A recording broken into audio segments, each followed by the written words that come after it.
नमस्कार मंडळी, आता आपण आपल्या काजूच्या कंपाऊंडमध्ये आलो आहे आणि काजू जे घर असतात ना, लोकांना सुके जे काजू असतात जे ड्रायफ्रूटमध्ये यूज करतात ते माहिती आहे, पण त्याची जी प्रोसेस असते तो जो रॉ काजू असतो ना तो कसा असतो तर ते पण आज आपण बघूया. आणि ही आपली काजूची बाग आहे.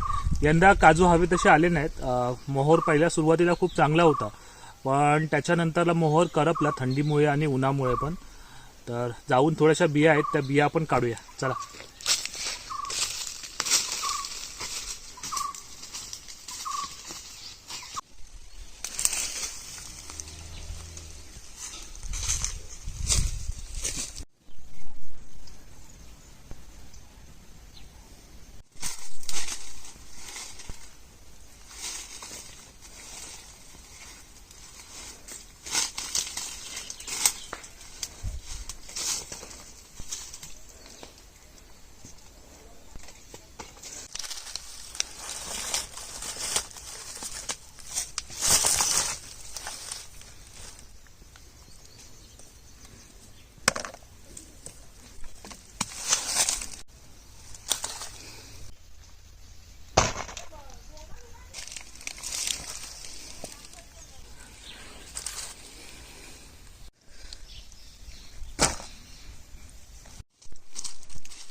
ही तुम्ही माझ्या हातामध्ये बघताय ना, तिला आम्ही गरकोल म्हणतो, काही ठिकाणी गिरकी सुद्धा म्हणतात.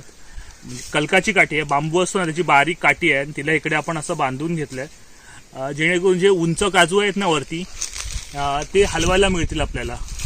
आणि बघू ह्या वर्षी थोडेसे काजू कमीच आहेत, इकडे काही दिसत आहेत ना ते पाडून घेऊया आपण.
हे बघा मस्त पिवळे धम्मक काजू आहेत.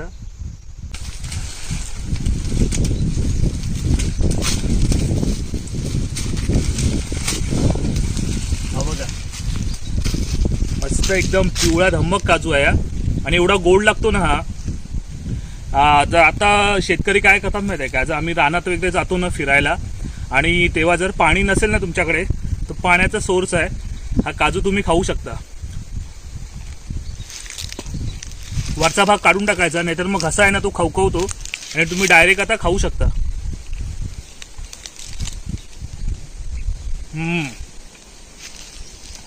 एक नंबर लागतोय. हे काजू आहेत ना आम्ही घरी नेतो, कापतो आणि मग मीठ आणि मसाला लावून पण तुम्ही खाऊ शकता, किंवा मग भाजून आणि शिजवून पण एक नंबर लागतात.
आम्ही आता आमच्या कंपाऊंडमध्ये आलोय बिया काढायला.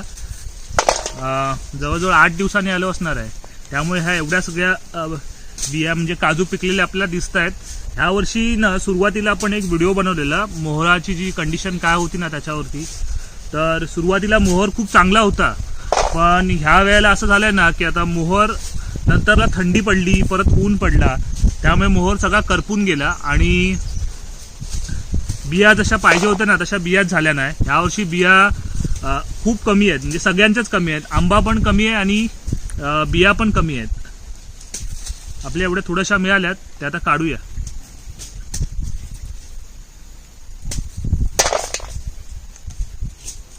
जनरली जो आपण मार्केटमध्ये काजू खातो ना, जो ड्रायफ्रूट म्हणून आपण यूज करतो, तर तो काजू, त्या काजूची बनण्याची जी प्रक्रिया आहे, म्हणजे पहिल्या सुरुवातीला जो रॉ काजू असतो त्याच्यानंतरला त्याच्यावरती प्रोसेस करून तो मार्केटमध्ये काजू आपल्याला मिळतो. तो सगळ्यांना माहिती आहे. पण आपल्या मागे काही काजूची झाडं आहेत, तर बघायला आहे. ही अशी काजूची झाडं असतात आणि ह्या तुम्हाला बिया दिसत आहेत ना, या कच्च्या बिया आहेत, म्हणजे कवळ्या बिया आहेत. ह्या बिया तयार होतात. तयार झाल्याच्या नंतर तर हे बघा, ही इकडे आहे ना, ही जून बी झाली आहे, म्हणजे तयार आहे. जे ओले काजू बनतात ना, ओल्या काजूची भाजी करतात, तर ह्याच्यातून ते ओले काजूगर काढतात आणि ही अजून काही दिवसांनी थोडीशी ही सुकते आणि करड्या रंगाची बनते. आणि बघा मग तीच बी आहे, ती बी अशी बनते. हे बघा इकडे तुम्हाला दिसतील. आता हा एक काढतो मी, तुम्हाला कळेल.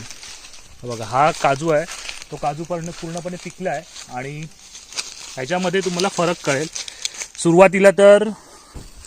सुरुवातीला ही मोहर येतो आणि मग ही अशी ओली बी तयार होते.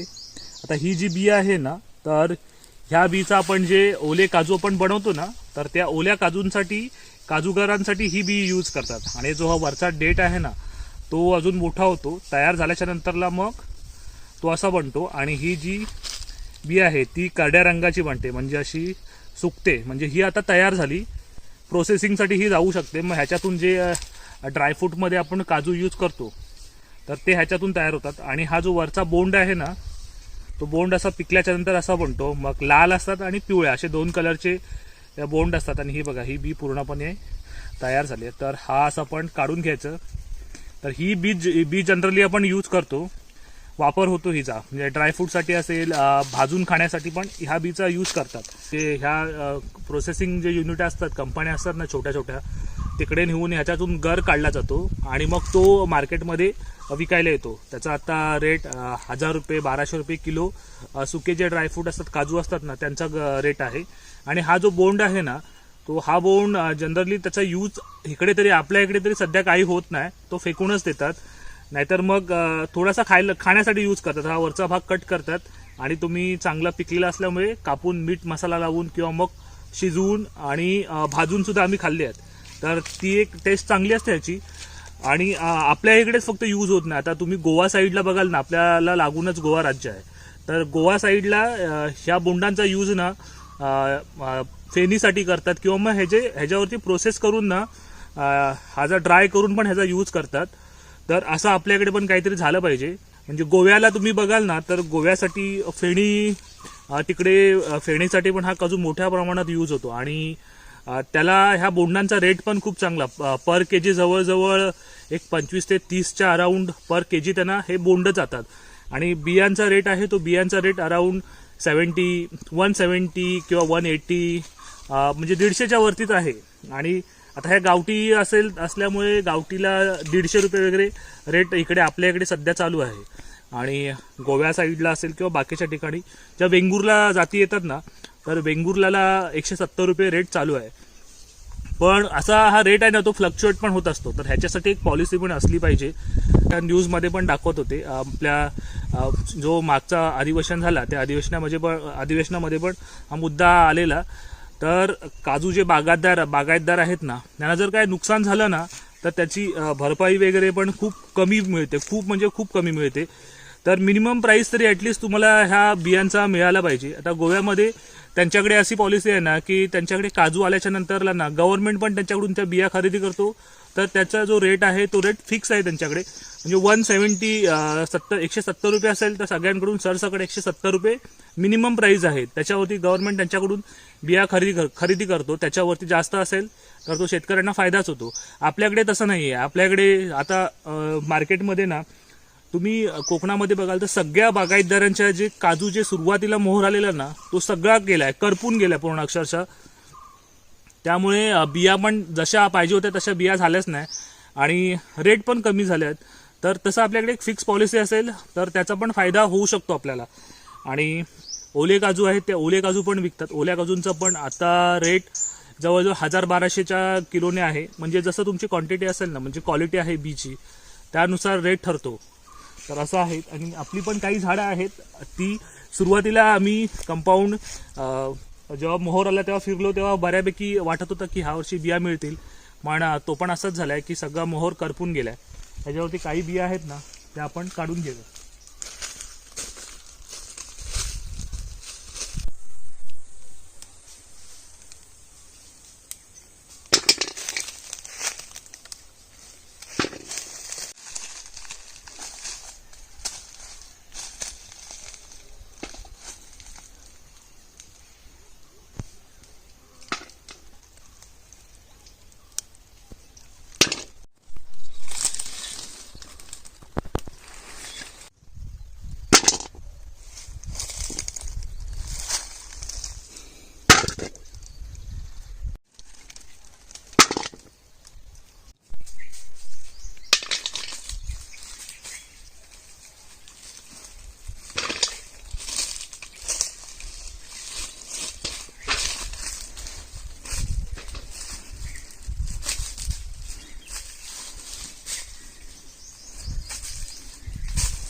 एवढ्या बिया आपण काढल्यात आता घरी जाऊया आणि बाकीच्या ज्या काही आहेत ना त्या आणखी एक 4-5 दिवसांनी येऊन काढायला लागणार आहेत. ओल्या बिया पण ह्यावर्षी एवढ्या काय आपण काढल्या नाही. तर ह्या बिया घरी जाऊन ना पुन्हा सुकट टाकाव्या लागतात, कारण सगळा काजूचा रस वगैरे लागतो ना, त्याच्यामुळे त्या सुकट टाकाव्या लागतात. काही आता मे महिन्यामध्ये येणार ना, त्यांना भाजण्यासाठी पण ठेवावे लागणार आहेत. तर असा हा ओव्हरऑल पूर्णपणे व्हिडिओ होता. आणि हा जर व्हिडिओ तुम्हाला आवडला असेल तर व्हिडिओला लाईक करा, शेअर करा. चॅनलवरती नवीन असाल तर चॅनलला सबस्क्राईब सुद्धा करा. आपण काजू आणलेले, एक लाल काजू आणलाय आणि बाकीचे ना जे पिवळे काजू होते ते आणलेले. हे बघा, हे भाजून घेतलेत आपण, चुलीमध्ये भाजून घेतलेले बघा, मस्त खरपूस भाजले. आता ते कापूया आणि खाऊया.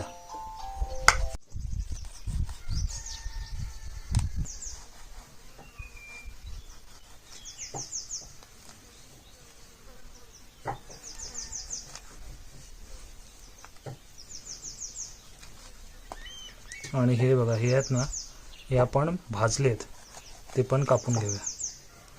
तुम्ही शिजवून पण खाऊ शकता.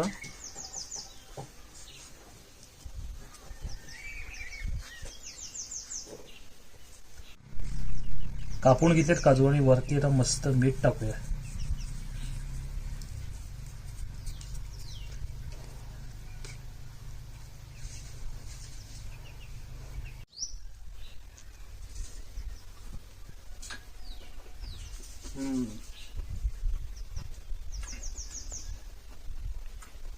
भारी झाले तर एकदम.